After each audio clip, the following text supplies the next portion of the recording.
You're watching the Brothers of Legacy. We don't stand out. We stand up. Good time. Oh, I need to put my people in. It's supposed to be automatic. All right, there you go. Hey, brought to you by Spectrum. There we go. Good morning, Pastor. Good morning. Good morning. Happy Wednesday, Morning. man. Good morning, BOL family. Appreciate you. Yes. Yes, indeed. Appreciate you guys for being Spectrum here. is going to improve your clarity so that you will stop running the bus over them. Right. Right.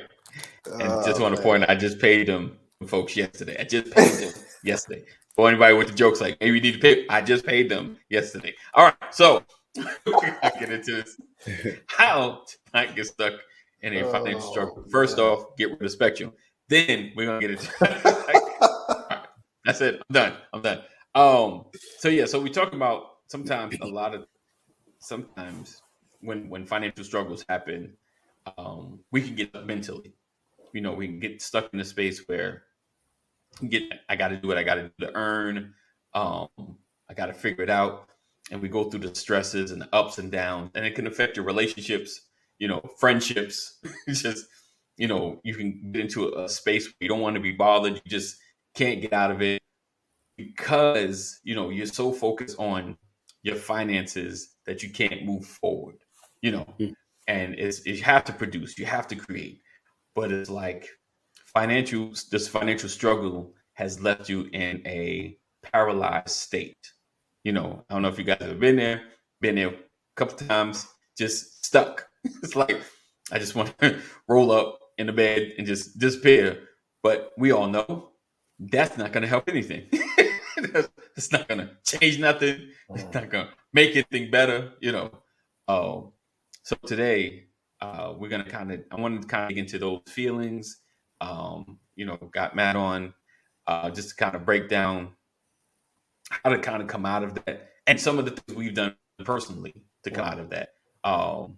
So for you guys, I'm gonna go to Pastor, and if you've listened long enough, some of his ups and downs, some of his challenging financial positions he's been in. For you, have you ever crawled into a cave when a financial, I won't say disaster, but maybe it could probably felt like that at the time. It's all about perspective. Someone take your last $10, it can be devastating. So when you're going through your financial hit, let's say it that way, did you want to crawl into a cave, or were you to kind of be really vigilant about trying to get out of it? Did you ever have one of the paralyzing moments? I have had some grave financial hiccups in my life early on, through mistakes, through neglecting to be who I was called to be, and I was the sluggard. The Bible says, "Be like the ant." I was the sluggard. Right. Hey, good one. But I never, ever, never. This is just me. Okay. I was never in a cave. I was always willing to fight and drive and keep it. Like I worked for free until I got paid. Right. So yeah, I never experienced. I think for me, it's just because I watched my mother work too hard. Wow. As a single parent, and so there was never a quit attitude. I mean, I may stop doing a job to go do another job, but there was never, an attitude of I'm not going to do anything. I'm just mad. I'm frustrated. So I'll just sit here. Nah, that was never me. I was too hungry. I had to eat. I've been in a homeless shelter, and I fought to get out of it. You know what I mean? So no. Gotcha. So what about you, Matt? Have you ever been in that space, or you kind of fought through it? Yeah, you know, this is such every show, man. Every time I have a chance to be a part of this conversation, I feel so honored and privileged because these are conversations that I hope more brothers would talk about on a consistent basis to make sure that we're Right. not harboring these emotions on the inside. Keeping them Right. in keep us sick, you know, keep us mentally Right. sick, spiritually sick, Definitely. Right. you know, and so it kind of divides us if we don't have these conversations and then kind of project out as negative emotions sometimes. And so, yes, listen, man, like I got fired a lot growing up. And you know, of course, listen, I will always say it. It was never I was never at fault. That's what I'll always say. But my Wasn't previous me. employees might have other things to say. But there was one particular circumstance where it was just the right formula to put me in a really, really negative state. And there was so much going on at that one time that I did have to go out and seek counseling because of where my mind state was with all that was going on. You know, it was so much Right. going on. Right. First of all, my wife was pregnant with the triplets at that time. I had just started a new job, and you know, in the process of working this new job, in the process of working this new job, right before I started this new job, I was put out of my PhD program for family therapy. I was in a PhD program, and I got put out of the program based on where my mental and emotional state was already. I had lost a friend to suicide the end of my first semester. So you can see the compounded issues that was going on at one point in time. And so, yes, that fight is in all of us, Pastor, but man, they had my number that day. You know, they had my number. And so with all that was going on, brought about such an intense emotion to be a man, you know, in this society of what we say a man is, and to have a family, to be a husband, to be a father. And then my triplets were born. And then 6 months after they were born, I got fired from my job. You know? Yeah, I got fired from my job. Thank you. I'm telling you now, hindsight is always 2020. Probably one of the best things that ever happened to me. But at that time, being in the thick of it, I did not see it as no, I didn't see it as that.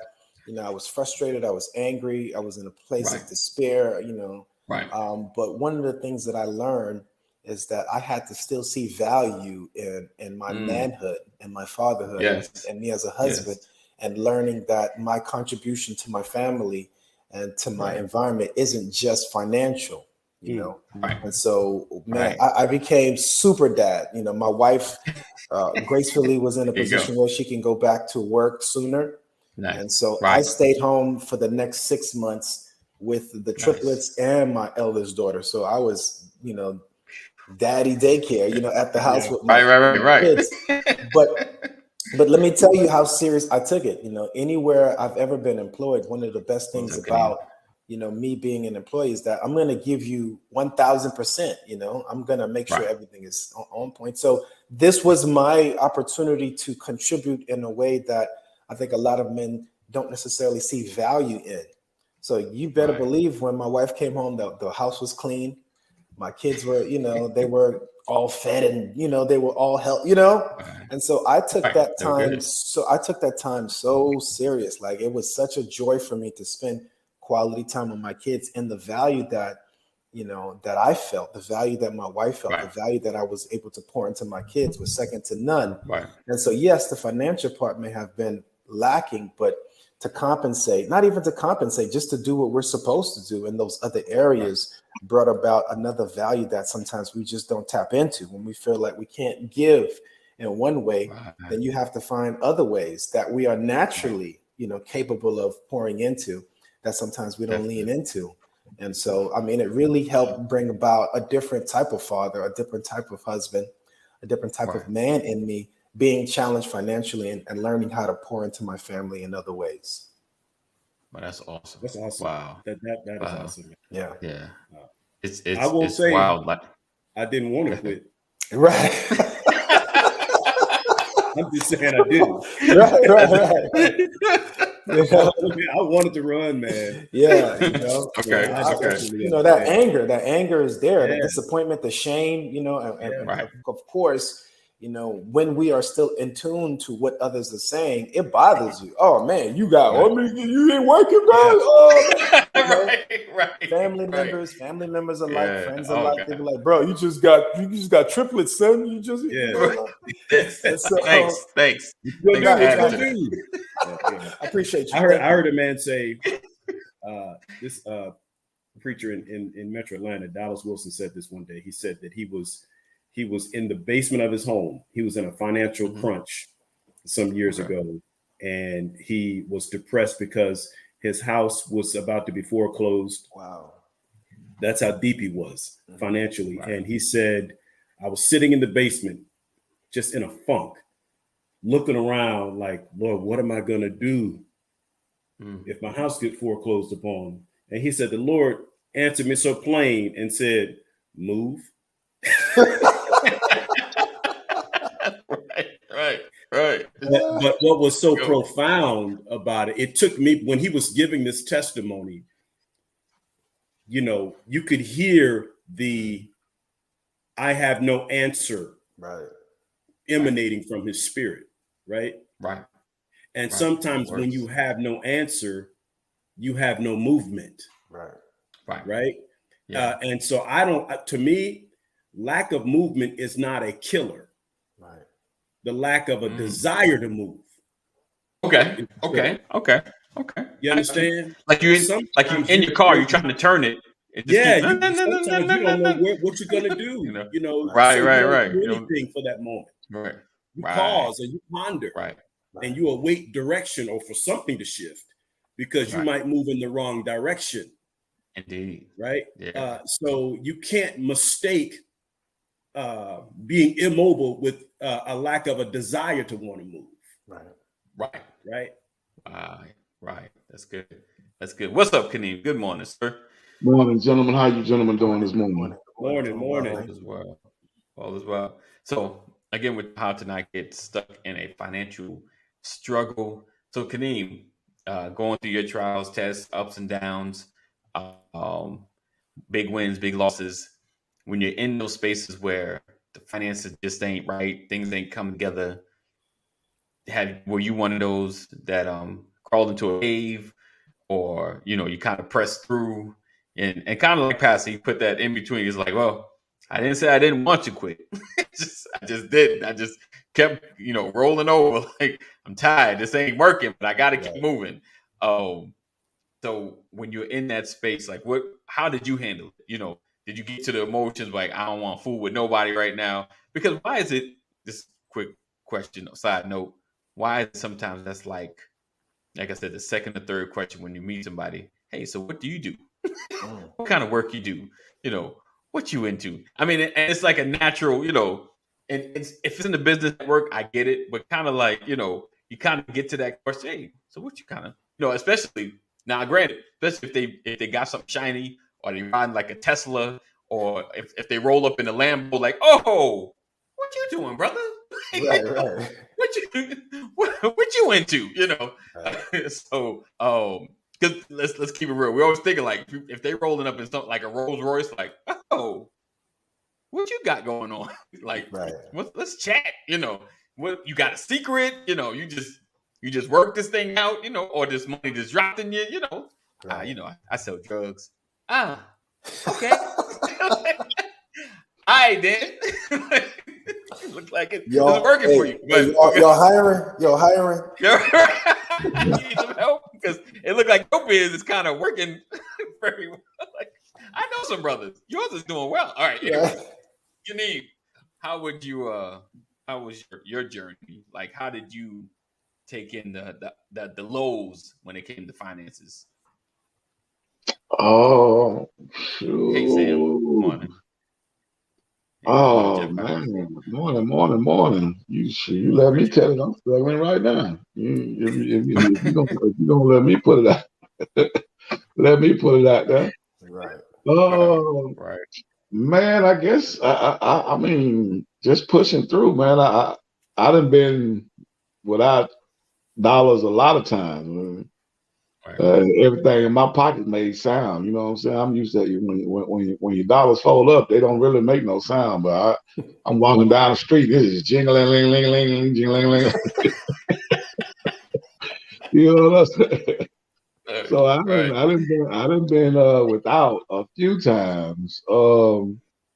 But man, hey, God was on my shoulder, man. I mean, he was behind me, pushing me in the middle of my back just to keep moving. You know what I'm saying? It wasn't that I had a plan. I don't think nobody got a plan when they broke, or nobody got a plan to be broke. You know what I'm saying? So it's just when you ain't got nothing, you kind of like desperate and you trying to figure out, well, I need to get something, because when I ain't have nothing, and mind you now, when I had to go to this place called Labor Ready, I don't even know if it's still around, but I had to go to this place called Labor Ready. That's when you at the bottom. Like literally, you got to be there at 5 in the morning, 5:30 in the morning to hope you get a job. Right. To hope you get a place to go there. You know what I'm saying? Because you might not get nothing. Right. So I mean, it was crazy, man. But my whole thing was I wasn't gonna do nothing criminal. I made my mind up. I wasn't gonna do nothing criminal to jeopardize my freedom. You know what I'm saying? So I know if I'm not free, I can't make no money.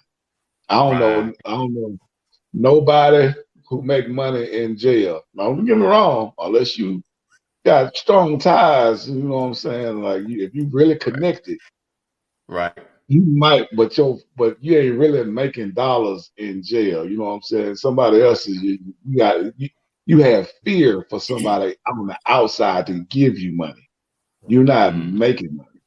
You know what I'm saying? So, but I mean, when you at the bottom, you desperate and you willing to do anything. For myself now, it's not criminal.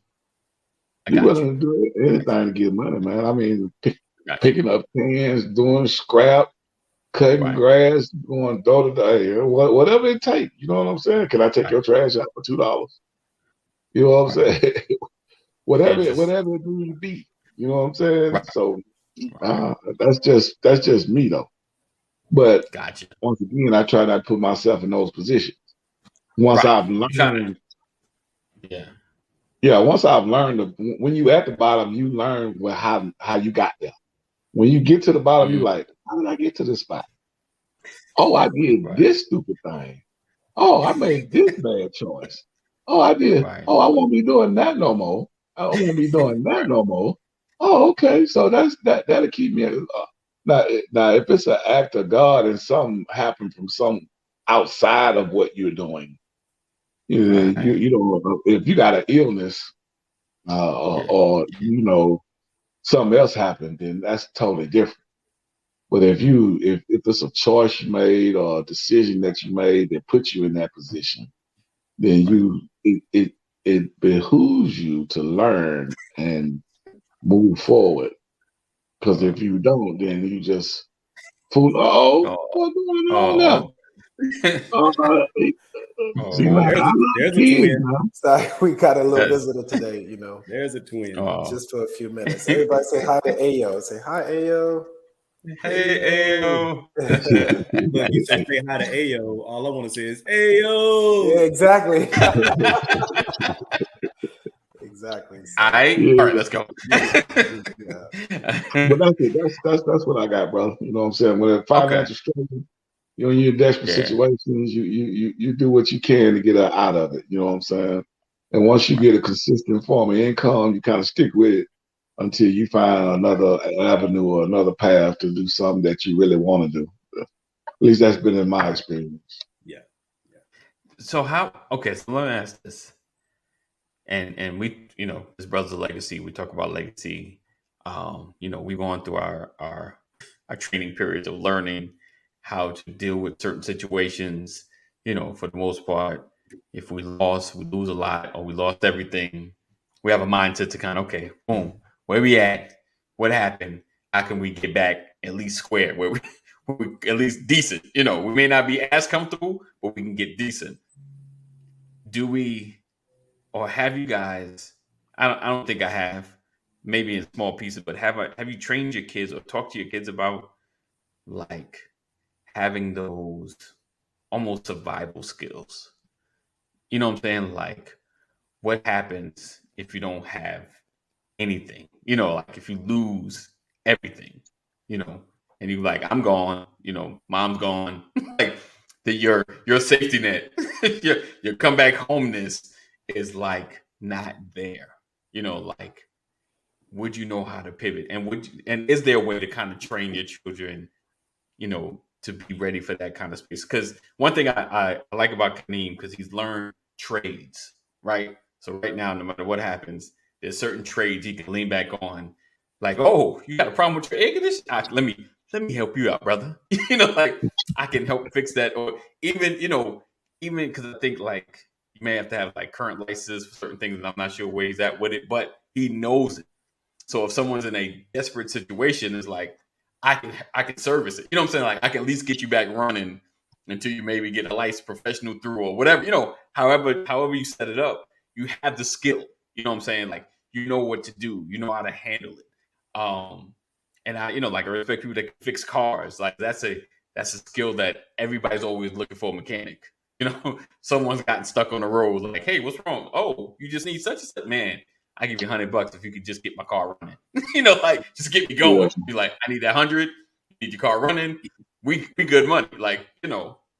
I did that for my youngest boy. My oldest boy, 19, and he don't have a skill at all. I mean, don't get me wrong. He's working at FedEx right now. Right. So he's learning to work. He's learning the obligation to get there on time. He's learning the obligation of doing, you know, now. But as far as him having a skill that he could take away, I'm not sure, because I don't think he's driving forklifts or nothing like that. I think he's just working on the lines, you know, for packages and scanning packages and stuff like that. But as far as his work ethic, he learning that now. But my youngest boy, I got him in a dual enrollment program with West Georgia College, and he in the automotive program. So that'll be it, and it's he in the 11th grade this year, so next year will be a senior. So he earning college credits, and he also earning knowledge about vehicles, because you know now most vehicles have computers and everything is software, and you know he's learning the new age technology of maintenance on automobiles. So that'll be a skill that he could have, you know what I'm saying, going forward. Even if he don't want to be a certified mechanic, he'll be familiar on how to service his own car or those that are around him. You know what I'm saying? But as far as what you was talking about, survival, if everything just go to about the curse, if everything just go to trash. There you go.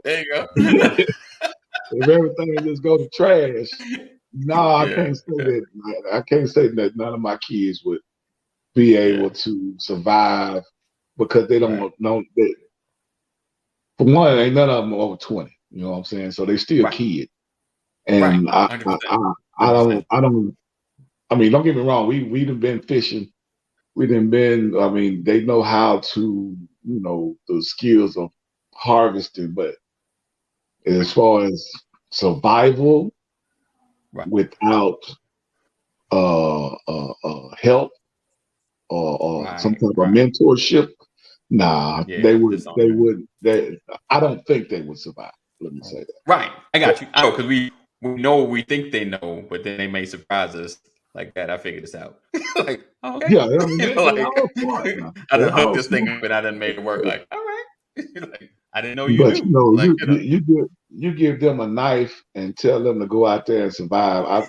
I'm not sure they would know how to go and kindle wood. I'm not sure if they could start a fire. You know what I'm saying? Without flame. I'm not sure if they could go and catch a rabbit, or, you know, I mean, I've done this, but I was in my younger youth. But I had my granddad and showed me how to do it. You know what I'm saying?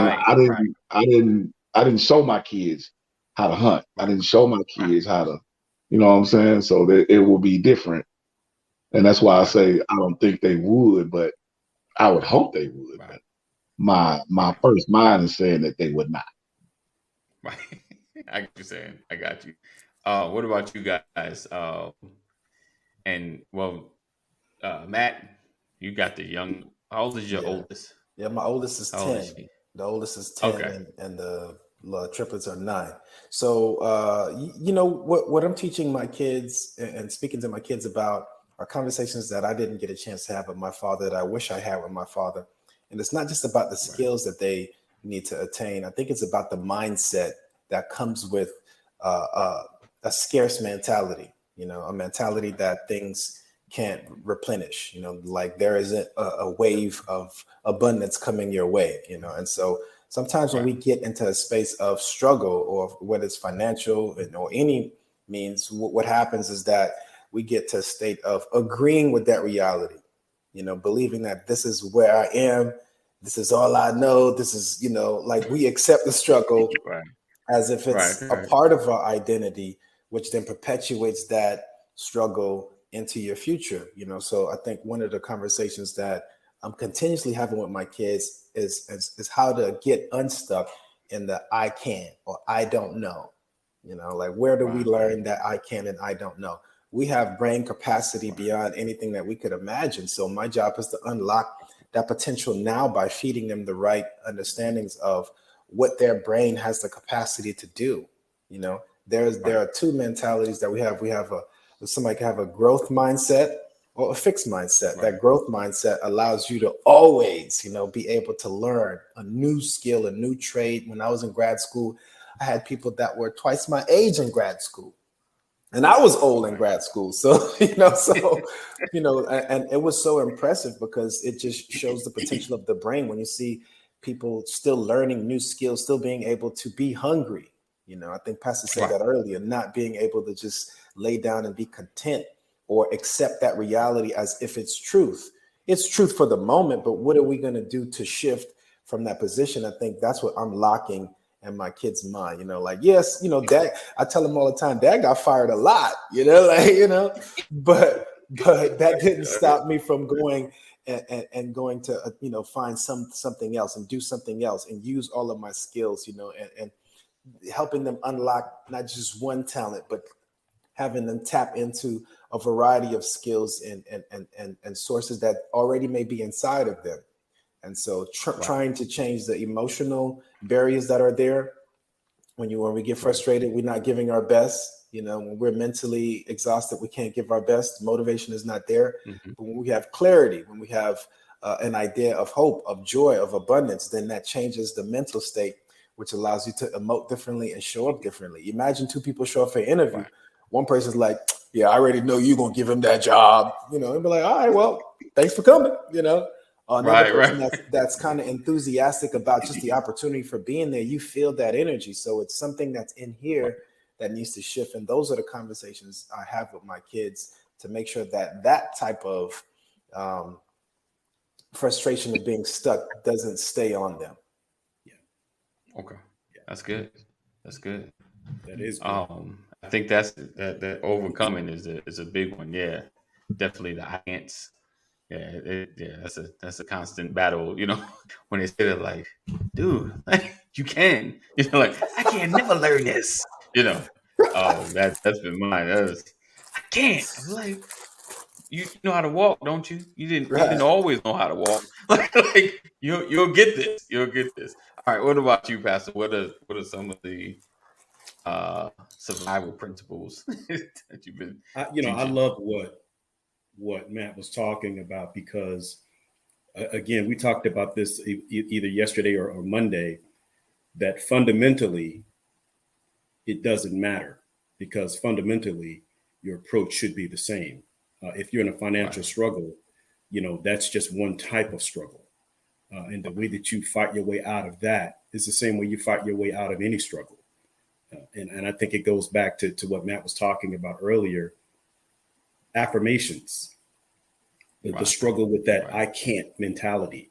So when it comes to the children, you must begin at a very early age with the imprint of daily affirmations.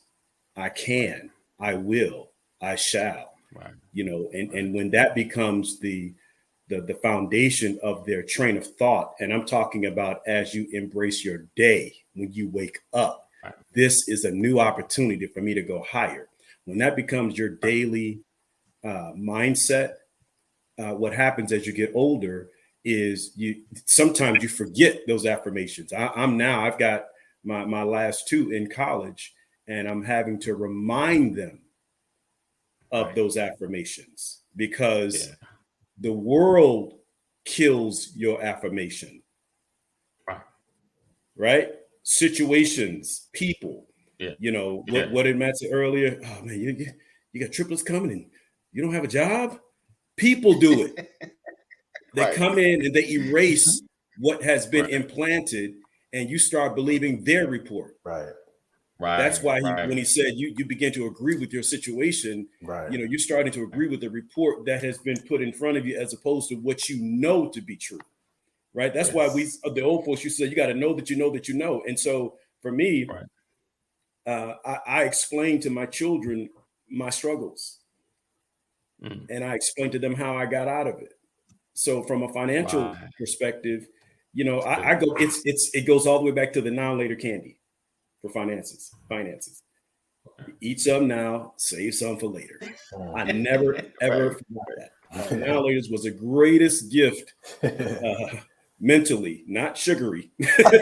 Right.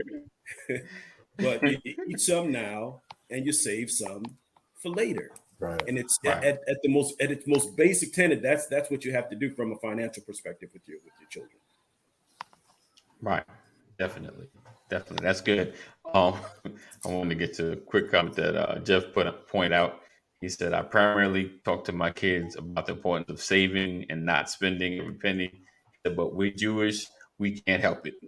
So I must be Jewish too. Let's see. Mama Corey says survival is really within. We will be able to do it because we are overcomers. It's all natural. Absolutely. That's truth. And what's amazing to me is, as true as that is, we can still have an I quit mentality. Oh yeah. 100%. 100%. Yeah, and so I'm not saying it's easy. It's a struggle, man. It really is. And when it comes to finances, what I've learned is I go back to my happy places. Anybody ever go back to your happy place? Man, remember when you were remember when you didn't have to remember when you know it was never the money.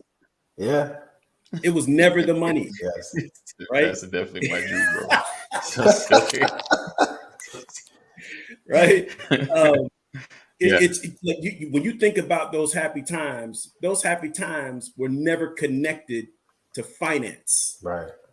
They were connected to embracing a moment emotionally. And it didn't have anything to do with how much money was in your pocket. Right. You know, it's a low level thinker that says, oh man, back then, boy, we had that money. I don't want to brag about the money I had. Right. I want to brag about how far I've come. You know, and so we have to get our priorities in order. The world tricks your mind into believing that it's all about chasing the bag. Right. Wow. It's just the truth, you know. But what I've learned, and again, these are. I hope I don't feel like I'm changing the conversation for anyone. You know we do. When you're chasing the bag, you can get money. Right. And in a lot of cases, when you're going to get it. You can catch whatever you're chasing if you run fast enough, if you run hard enough. If you're chasing the bag, you're going to get the bag. But what will the bag have cost you? Right. And so what I tell my children, what I encourage my children, I want them to make sure that they're chasing their purpose and passion. Right. And money becomes less of a factor because when you're and it sounds kludgy and all of that, but the reality is when you're content, contentment is not about how much money you have in the bank. Someone says, that's something broke people say. Right. Y'all know that to be true. It don't matter how much we got in the bank. Yeah, that's a broke person to say. It's not like a broke person. Right. But check the receipts, man. Check the issues that wealthy people have. Right. 100%. 100%. So how not to get in a financial struggle? Don't live your life chasing the bag. Right. Yeah. 100%. Listen, man, I kept a lot of receipts. I kept a lot of receipts for these conversations with my kids, and I'm what is known as a personal hoarder. I don't know if you know what that is, man. I keep a lot of things that aren't necessary. So I have like like my old job badges. You know? Just for feet. Wow. Just for feet. I don't know if anybody remember this one right here. Yes, indeed. Just I for do. feet. You know, I do. I was in high school working here, and then I you know, some people, you got to go south to find this one right here, the Gate gas station. What? Oh, Gate gas station. No, it's a gas station right there. And of course, you know, hey, listen, man, stepping up, man. Holiday Inn. There you go. Select. You know? Cursive writing. But look, man, I wasn't biased. You know, I'm loving it. I'm loving it, man. You know, I got all type. So I have stories for them to understand that, you know, it's not just about, you know, where and the status or being too good for this, you know, like, man, you know, closed mouth don't get fed, you know, like if you don't work, you don't eat. So it's like there's a part of it where we have to create a pathway for them to understand that you have capacity. Yeah. You have capacity. You're built with such capacity. So learn how to utilize your skills to get to go where you want to go in the direction you want to go, to live in the comfort you want to create for yourself. But it's up to you, you know, and all these spaces what Pastor was saying, these were some great memories. Like working at these places. I had so much fun. At all of these places. It wasn't about the financial gain or restraints that was offered to me by these positions. It was just the opportunity to learn, to grow, you know, being in those spaces, learning people. I met some brilliant people at these spaces, people that poured into me, you know, people that gave me things that I would not have gained if I wasn't open to receive. You know, the lead chef at the Holiday Inn Select poured into me so much, gave me a great book to read, you know, just pushed me in the right direction, saw more in me. So sometimes it's not just, you know, thinking that we're not good for this assignment. You know, this assignment is beneath me. You know, I can't work here, and you don't know what person might be there waiting for you to bless you in another way, or who you may, you know, encounter there that will open the door for another pathway. So I'm teaching my kids these lessons. Like, look, man, Dad, you like McDonald's? You like McDonald's? Guess what? Right? I've been there. You see that hotel you like? Guess what? You know, so, I've made investments. Right. Oh yeah, the moment they lying, I know what's going on back there. They're lying. That's not true. They're not out of that. They lying. They're eating them fries back there.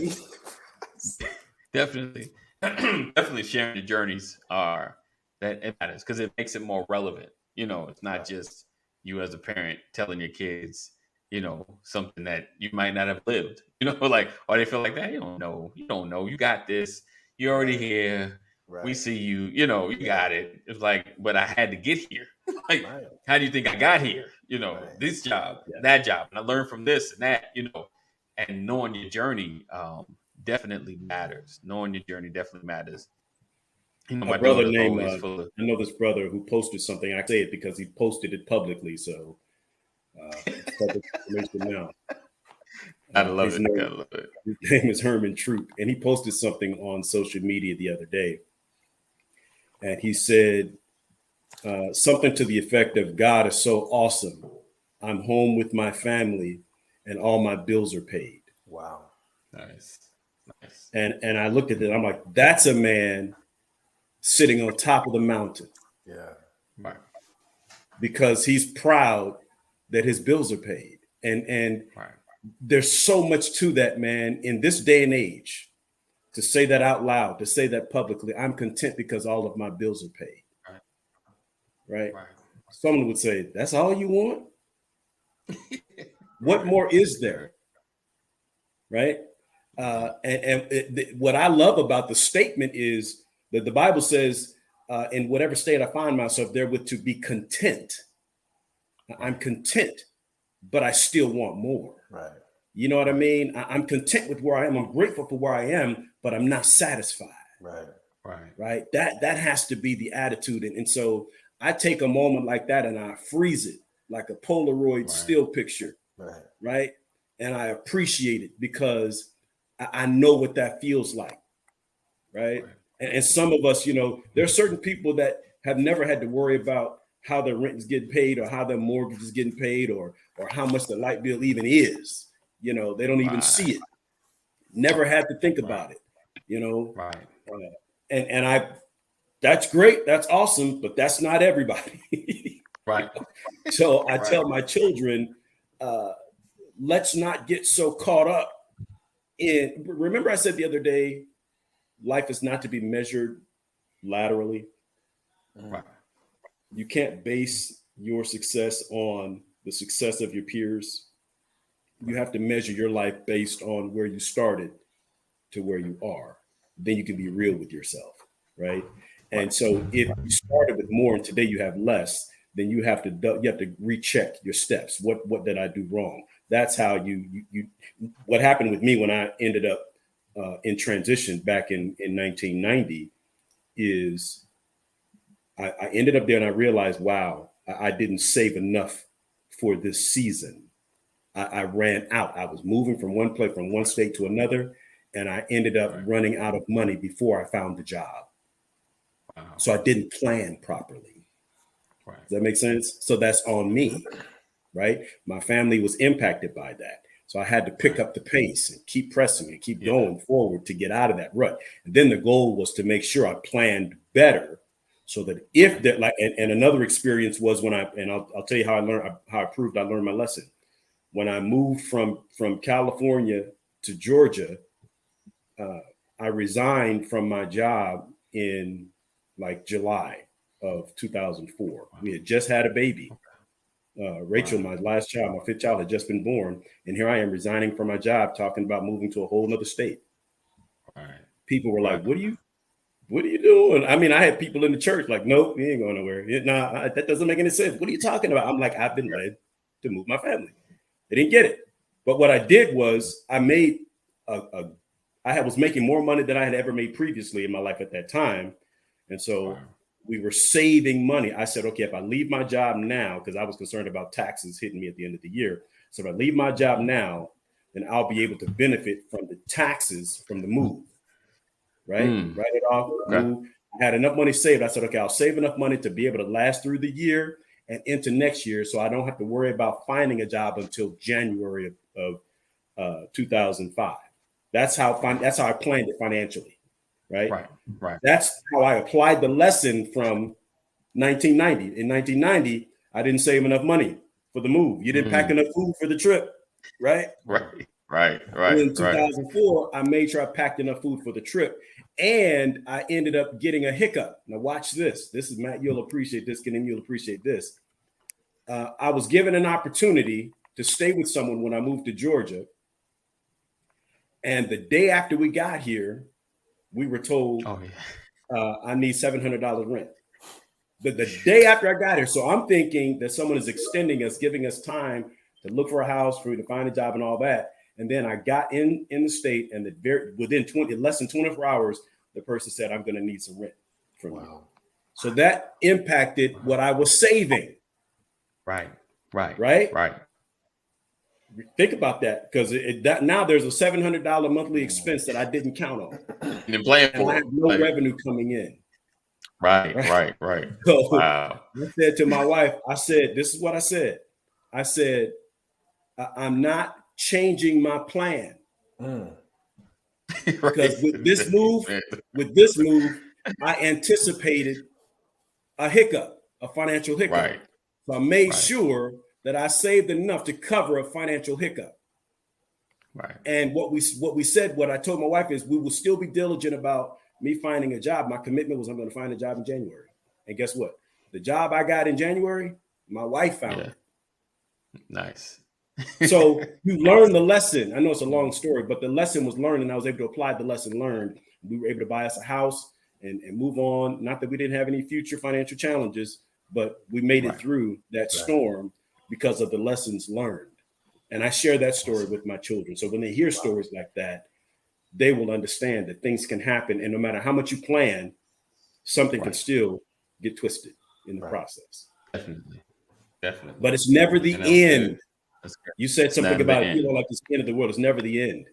That's the thing. As long as you have breath in your body, you have an opportunity. As long as you have movement of you have an opportunity. If your mind still works, you have an opportunity to make it happen. So just keep moving. That's how not to get stuck in financial struggle. Yeah, that's how I felt. I wasn't gonna let nothing stop me from survival. I wasn't going back to my mama house. I ain't have no brothers and sisters to lean on. Hey, I mean, you're gonna have to make it happen, young man. Whatever you need to do, you're gonna have to make it happen. Like literally, I was cussing myself out. Like, you see them homeless people on the side of the street talking to themselves, yelling out loud and all that. I was doing that to myself. Like, hey, get up off your behind and go do something. Hey, I was doing it, man. I had to do it. I had to do it. I've been too. Like Brian said, you learn from your previous experiences. Yeah. You know what I'm saying? If it wasn't a good experience, you learn from it. And then you just try to not make that same mistake. Right. And it's always, sometimes trial and error. You try not to go back. Sometimes things happen. It's like, okay, let's try not to get there again. But Kaneem, I feel you on that, yelling at yourself. I probably look crazy on the side of the road. I'm walking home. I'm like, never again. Yeah, never. Hey, my wife would tell you, if you just ask her just out the blue, right? Yeah. What did Kaneem used to do before he used to go to work in the morning? She would tell you straight up, like, are you talking about when he got up? As soon as he got up, he put them feet on the floor, and the first thing out of his mouth, get your punk ass up. Wow. I'm talking to myself now. You know what I'm saying? I got it. Listen, sometimes you gotta be the hardest on yourself. If I lay in the bed, it's done. Right. So as soon as my feet touch the ground, I had to motivate myself. Like, hey, your feet on the ground. Now you stand up. Move toward the bathroom. Go ahead and brush your teeth, wash your face. Mm-hmm. All right. Where your drawers at? Okay. Go get your pants on. You know what I'm saying? Hey, not literally. You know what I'm saying? I'm not saying that part out loud. But in my mind, you kind of talk yourself through it. Yeah. Let's keep it going. Let's keep going. Get in the car. Let's get to work. As soon as I get to work, I'm the life of the party when I get to work. Right. What up? Let's get on it. So, man. Sometimes you just gotta motivate yourself, man. You do. I mean, it's good when other people that love you motivate you. Right. And sometimes you gotta have that self motivation. Right. Yeah, you gotta push yourself. Because I get there. Yeah. Whatever you have to tell yourself to get up. Right. Whatever it is. Because that's the greatest part about that is what I tell myself is what works for me. You may not understand it, but that's because you don't know the story. Exactly.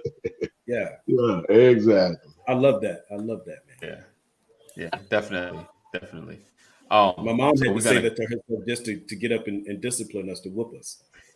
Oh yeah. Those words for me. Girl, get your back blank up and go whip they behind. Hey, that was her motivation. You know what I'm saying? You don't get them now, they're gonna get you later. Get up, girl. Yeah, sometimes it gotta be like that, man. Right. It gotta be like that sometimes. But I will say this: for my kids, I was more of their motivator because, except for my youngest daughter, but my oldest two boys, I was their motivator. But now I believe they are starting to be self-motivated. I don't have to tell you to make your bed. Now I can just walk in there and look in the room and be like, oh, you made his bed up. Okay, cool beans. So, I mean, but like you said, it's that consistency of keeping my foot in their behind. Like, hey, come on. Let's do this. I don't know why I got to tell you this every day. but I'm still doing it. I'm still telling you every day. Right.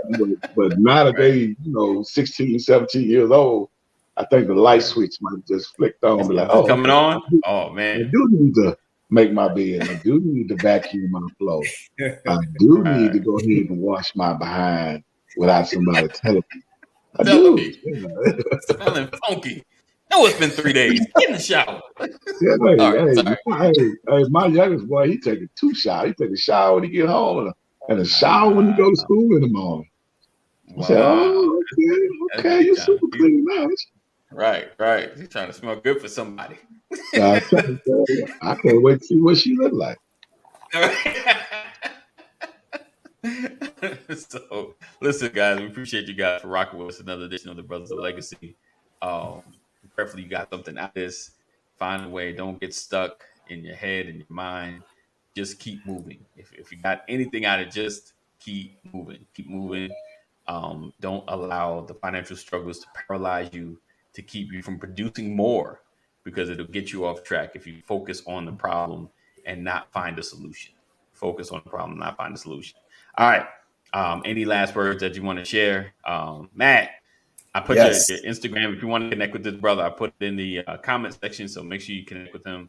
Appreciate that. I had just a couple points I wanted to dive in. Yeah, go ahead, bro. Really quick, just to close it all out. A couple of things, like where we are is not, it may not be where everybody is. And so what I say may not be applicable to you exactly where you are. There may be some precursor work that you may have to do to get to a space of taking these steps to get into a healthier mind state. So the first thing is gratitude. Like sometimes it takes a lot of us to get to that state of being grateful, because we may have a lot of stuff that's in our way of expressing gratitude. So if you have to get extra help, speaking to a counselor, a pastor, whoever else, get to a space where you can detox enough to start expressing gratitude. The second thing is what Kadeem was saying, affirmations, affirm yourself. Doesn't matter what language, colors, texture you use to express those affirmations, but affirm yourself exactly where you are. When you're in a grateful state, you are ready to accept new realities onto yourself. But if you're not in a grateful state, somebody might be like, hey man, you look good today. You're like, oh man, get out of here. I'm trying to, And so get into the grateful state first, then affirm yourself. The second thing is embrace the feeling that comes from the gratitude and affirmation. You feel different. So embrace that feeling and make that feeling something that's always available to you. A feeling is just something that you recall, and you pull up to the surface. So recall the best feelings that you want to feel, because that helps you with the next step. When you're in that high, positive, joyful, hopeful feeling, you can plan better. You can speak things into existence more. You can write those things down even more. You can chart, do those things. So now you have a plan. Now you have something in front of you based on gratitude, based on those affirmations, based on feeling the positive feeling. And last thing, which I think is the most important thing, is celebrate yourself, man. Celebrate those small wins, they matter, they count. You woke up, you washed celebrate that. That's a victory. Yeah. That's a victory. Yeah. So celebrate yourself as much as you can, because we can't wait for other people to come in and then see us as doing well. You have to see yourself doing well in those categories as well. And then rinse and repeat as often as you can those steps, as often as you need to. Rinse and repeat. Go back to step one. I got to get more gratitude. I got to do this. I got to do that. So those are the 5 points that I want to add in really quick before we close. Nice. Wow. Nice. So I got gratitude, affirmation, embrace, or embrace the feeling. Embrace those feelings. Yeah. And then 4 is positive feelings. Yes. And then 4 is plan, speak, write, chart, do whatever you can that will come out, because you're in the healthiest state to create. We can't create in a negative mind state. All we're doing is creating more negativity in that negative mind state. Right. And then the last part is make sure you celebrate, because we need to be celebrated as Black men, as men in general. We need to celebrate ourselves first. So be willing to celebrate yourself. Doesn't matter how small it is. Listen, you take that toothbrush and you get a couple strokes in, boom! You did that. Brought to you by Spectrum.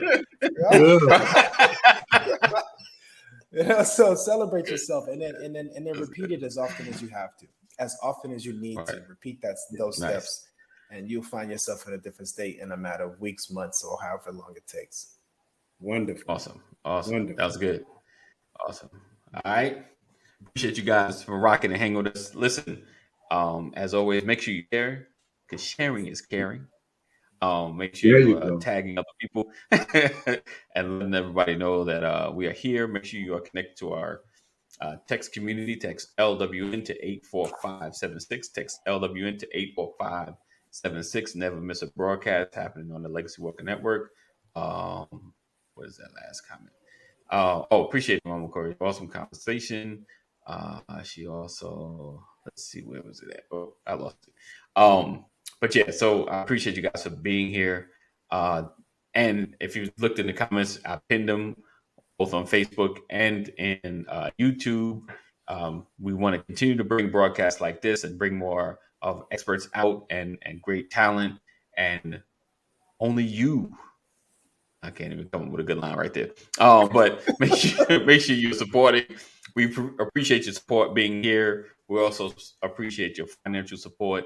Go to the link. It's a Linktree app. It gives you an opportunity to either through the Cash App or through PayPal. I got PayPal now. So do that and be a great contributor and supporter. And I'm making a pledge of every $100 will get a free 2022-2023 Brothers of Legacy t-shirt similar to this. All right, so make sure you contribute today. All right, so we appreciate you. Thank you for rocking with us and hanging with us. Another edition of Brothers of Legacy. All hearts and minds are clear. Wonderful. All right, so know that we love you, but Jesus loves you better. Stay safe and make sure you make good choices. 988 having mental health crisis. Personally, or if you know someone that's having a mental health crisis, make sure you dial 988. All right, guys, take care. Peace out.